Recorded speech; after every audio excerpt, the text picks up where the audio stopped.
Throughout my career, I've learned a few useful tools to help prioritize the many competing demands on my time and attention.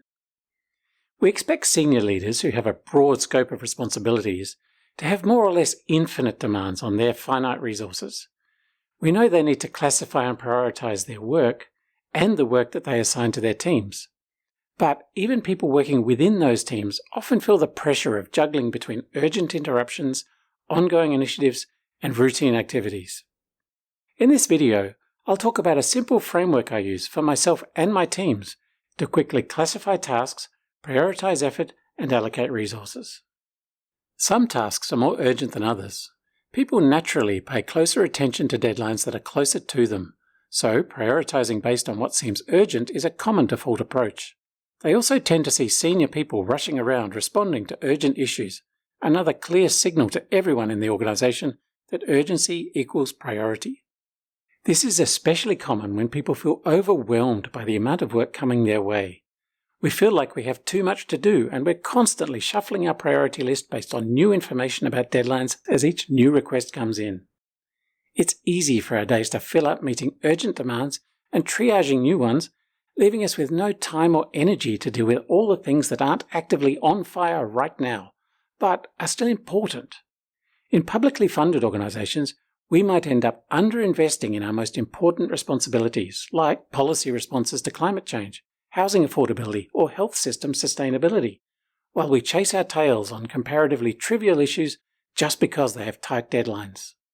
Most of us understand this tension intuitively, and many of you will have come across the Eisenhower matrix, at least in principle. It adds a new axis to help inform decisions about how to allocate resources based on the importance of each task or objective. Sometimes the most important things need sustained attention they never get if we're always too busy dealing with something more urgent.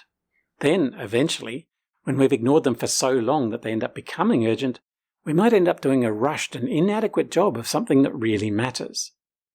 Classifying and prioritizing work based on an assessment of both urgency and importance can help you to think about how much attention something deserves, rather than just how close the deadline is. You can use Eisenhower's matrix alone or with your team to plot tasks on the X and Y axes, mapping all the work into 4 quadrants. You can do this as part of a business planning process or as a quick and dirty exercise to inform quick decisions. Anything that is both important and urgent will obviously be a high priority for prompt action. Anything that is not urgent and not important will go to the bottom of your list of priorities.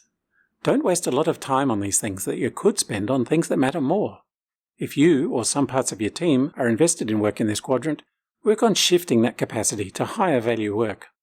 The things that are important but not urgent are the things that most deserve our attention but are at significant risk of not getting enough of it. This is where clear signals from leaders can make the biggest difference. Break up the work and set progressive deadlines to build an appropriate sense of urgency and distribute the work over time. Make sure people see you investing your own time and attention in keeping the important things ticking along, not just dealing with the things that are ticking. The things that are urgent but not important are the things most likely to absorb more energy than they deserve. If you can refuse, reallocate, or delay work in this quadrant, then do, and use the time for something that matters more. If you really must prioritize something in this category, then figure out the most efficient way of doing the absolute least you can get away with. If you or some parts of your team are invested in doing anything more than the bare minimum in this quadrant, work on shifting that capacity to something that will make a bigger difference in the long run. Eisenhower's matrix is a simple and easy tool to help to analyze the work flowing in and decide how to allocate resources to that work, or not. It works just as well for triaging your inbox as it does for planning with your leadership team how you'll resist the forces of mass distraction to focus on the things that matter most. Using Eisenhower's matrix in a group setting is a great way to recognize and resolve differences in opinion about what's really important and what just feels important under time pressure. I hope the Eisenhower matrix will help you, as it's helped me, to classify and prioritize the many demands on your time. Good luck balancing urgency and importance, and thank you for watching.